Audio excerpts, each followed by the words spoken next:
Friends, हम लोग पढ़ रहे हैं प्रतिशतता मतलब परसेंटेज। और पिछले वीडियोस में हमने प्रतिशतता के कुछ बेसिक्स कॉन्सेप्ट समझ लिए, ठीक है, और उससे जुड़े कुछ सवाल किए। इस वीडियो में हम अपने सवाल कंटिन्यू करेंगे और कुछ क्वेश्चन सॉल्व करेंगे। पहला सवाल है, गेहूं के मूल्य में 40% की वृद्धि कर दी गई है, ठीक। नए मूल्य में कितने प्रतिशत की कमी की जाए कि प्रारंभिक मूल्य प्राप्त हो जाए, ठीक। ऐसे क्वेश्चंस कॉम्पिटिटिव एग्जाम में बहुत आते हैं, रेलवे और एसएससी में खासकर, ठीक। देखते हैं, मान लेते हैं कि गेहूं का मूल्य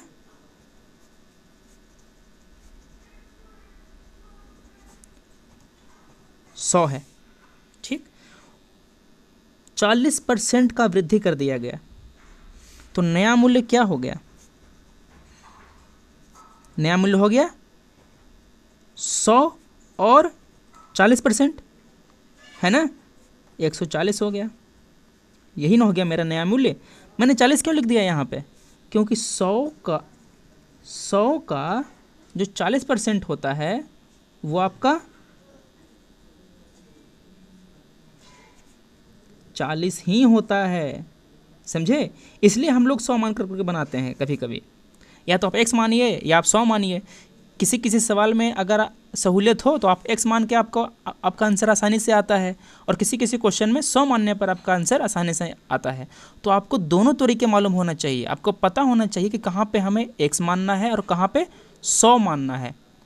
अच्छा, तो अब ये बताइए कि ये तरीका कैसे आएगा हमें, मुझे इसका मतलब कि मुझे कैसे मालूम चलेगा कि हमें कहाँ x मानना है और कहाँ 100 मानना है? ये आपको प्रैक्टिस से आएगा, ठीक। आप सवाल प्रैक्टिस कीजिए, आप जान जाएंगे कि हम कहाँ 100 लेंगे तो मेरा आंसर आसानी से आएगा और कहाँ x लेंगे तो मेरा आंसर आसानी से आएगा। देखिए, इस सवाल में अगर हम 100 लेंगे तो मेरा आंसर आसानी से आएगा। गेहूं का मूल्य 100 रुपया है, 40% की वृद्धि करने पर नया मूल्य कितना हो गया? 140, ठीक। देखिए, अब कह रहा है कि नए मूल्य में कितना परसेंट कमी किया जाए, कितना कम कर दें कि प्रारंभिक मूल्य प्राप्त हो जाए। प्रारंभिक मूल्य मेरा कितना था? 100 था। नया मूल्य कितना है? 140। हमको 140 को कम करना है 100 पाने के लिए, तो कितना कम करना पड़ेगा? 40 रुपया कम करना पड़ेगा, तब ना जाकर मेरा 100 आएगा, ठीक। पूछ क्या रहा है? कितना परसेंट, तो कितना परसेंट कम करेंगे? तो देखिए, ये हो गया आपका कमी गुने 100 बटा जिससे तुलना कर रहे हैं वो, ठीक। किससे तुलना कर रहे हैं हम? 140 से हमें कम करना है ना, तो यहाँ पे 140 आएगा, ठीक। 100 नहीं आएगा। 140 क्यों आएगा?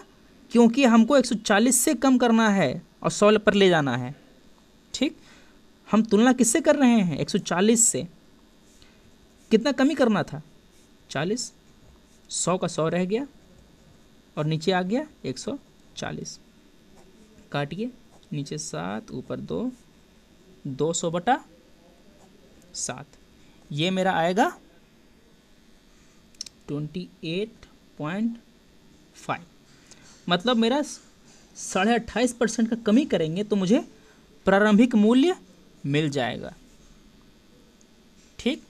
चलिए अगला सवाल देखते हैं।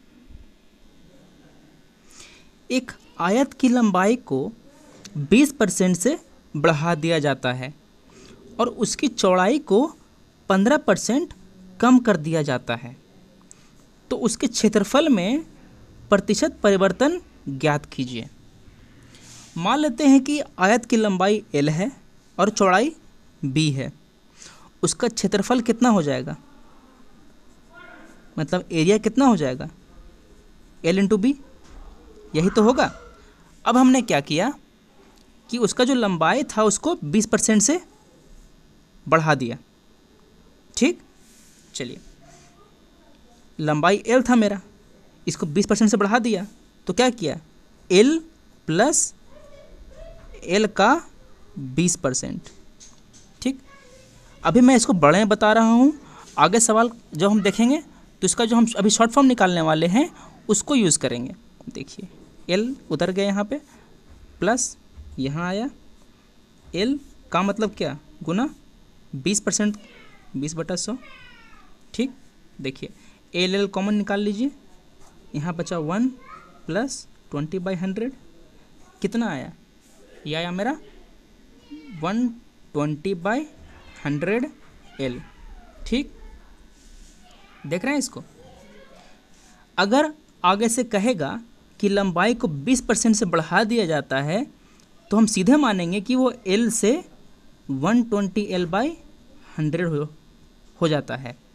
ठीक, उसी तरह अगर चौड़ाई को 15% कम किया जाता है तो वो क्या हो जाएगा, पहले b था, अब कितना हो गया, कम कर दिया गया, कितना, b का 15%, इतना ही कम किया गया ना।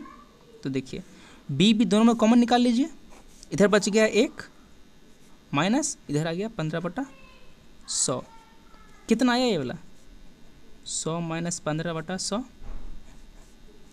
85b/100।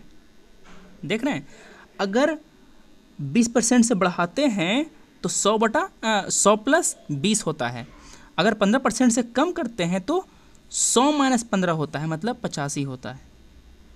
ठीक, तो अगर कोई कहेगा कि हम चौड़ाई को 15% कम कर रहे हैं तो इसका मतलब ये होगा कि मेरा b से 85b/100 हो रहा है। ठीक, चलिए तो अब देखिए मेरा नया लंबाई कितना हो गया, ये हो गया, नया चौड़ाई कितना हो गया, ये हो गया। तो अब जो नया एरिया आएगा वो कितना होगा, नया एरिया कितना होगा, लंबाई गुने चौड़ाई, कितना है लंबाई 120L/100, चौड़ाई कितना है 85b/100। देखिए 120 × 85/100 × 100 L × B।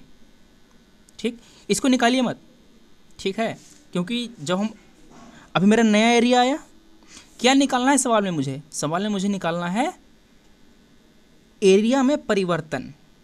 क्षेत्रफल पहले कितना था LB, अब कितना हो गया क्षेत्रफल ये, तो कितना चेंज आया, मतलब कितना परिवर्तन आया,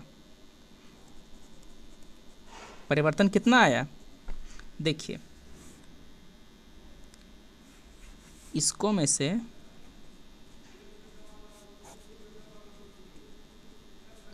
LB, इसमें से हम LB नए वाले में से पुराना वाला हम माइनस कर देंगे तो ये मेरा परिवर्तन आएगा। LB दोनों में कॉमन है तो इसको हमने निकाल लिया बाहर, इधर बच गया 120 × 85 बटा इतना -1, ये मेरा आएगा, इसको हम काटेंगे 5 × 200, ये कट छट के आएगा मेरा 51/50, इधर -1 रह गया, कितना आया ये LB 50 इधर 51 - 50/50। ठीक, कितना आया ये LB/50, ये मेरा परिवर्तन आया है ना। निकालना क्या है मुझे, कितना % परिवर्तन। ठीक है, आप जब सवाल सॉल्व कर रहे हो तो सवाल बीच बीच में दोबारा पढ़ लिया कीजिए। कभी कभी होता क्या है कि एग्ज़ाम में हड़बड़ी में हम लोग सवाल गलत पढ़ बैठते हैं और उस गलत पढ़े हुए सवाल को सॉल्व कर देते हैं, और जो हमारा आंसर आता है उसी को टिक लगा कर चले आते हैं, हमारा सवाल गलत हो जाता है और नेगेटिव मार्किंग चली जाती है। ठीक, देखिए हमें निकालना है प्रतिशत परिवर्तन, तो % परिवर्तन कैसे आएगा, ये आएगा परिवर्तन गुने 100 और जो ओरिजिनल था वो वाला। ठीक है, किससे तुलना कर रहे हैं, ओरिजिनल वाले से तुलना कर रहे हैं। याद रखिए नीचे हमेशा वो आएगा जिससे हम लोग तुलना कर रहे हैं। कितना आया परिवर्तन LB/50, LB/50 × 100, कितना था ओरिजिनल LB था था ना।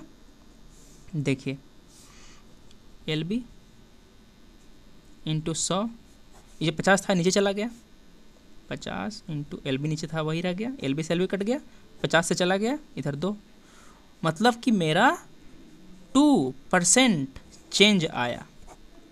ठीक, ये मेरा आंसर आ गया।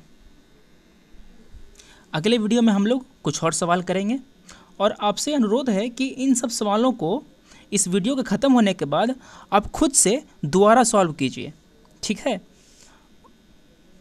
इससे आपको ज़्यादा फ़ायदा होगा। चलिए मिलते हैं अगले वीडियो में, धन्यवाद।